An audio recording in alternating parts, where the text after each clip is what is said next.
Hey, it's Murray with the Zelinski Realty Group. That's Maxwell Realty, Blue Tree Mortgages West DLC. And the reason for reaching out today is we're going to do a quick update on the market stats for January 2024, which are from the Realtors Association of Edmonton, which is going to include the Edmonton and greater area. So the outlying communities of Spruce Grove, Stony Plain, Sherwood Park, St. Albert, Leduc, all encompassing to give us these numbers and a trend potentially of what's going to happen for the balance of 2024. And we'll look at how it compares to what was happening last month, and more importantly, that annual trend from year over year.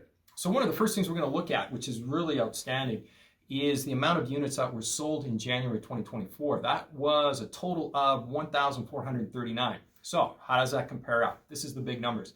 From December of 2023, that's 17.5%, but that's almost a full 47% over the same time of January 2023.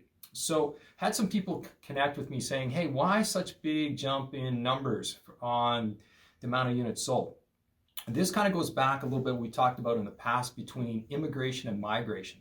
Immigration is the international exposure of people coming to Canada, and migration is that interprovincial movement of people from province to province. Alberta has been a big draw because of its economic viability, but more importantly, because of its housing affordability. The housing affordability is one of the lowest in Canada. So that basically means, from a housing affordability, is how much of the average paycheck is going towards your cost to maintain a home. So when you compare what's going on in Vancouver and Toronto marketplaces, this is definitely a great place to be located. When we look at the inventory numbers, we are down from December by 1.9% and down by 12.1% from January 2023. So definitely seeing that downward pressure on the inventories. The average price for residential, so this is going to encompass all residential units. So we're looking at single family homes, condominiums, townhouses for all those areas we just talked about. That's coming in just under 399,000 at 398,724. So that's a slight increase over December of 2.5%, and year over year up by 7.6%. Specifically detached single family homes, we actually saw a drop of about 1% over December, putting the number in at 484,365. But that is an increase over January of 2023 by 7.3%. The big number that I was really surprised by, and then when I stopped to take a look at the numbers and what was transpiring over the last 12 months, is the condominium market. And once I looked at that, I said, okay, I can see where things are kind of trending and why this was such a big change. The condominium market had an average selling price of just under $197,000. So that's an increase over December of 12.8%. But over January 2023, it's only up by 1.1. So kind of an anomaly compared to the other numbers we just talked about. So we kind of want to look at the reasons why.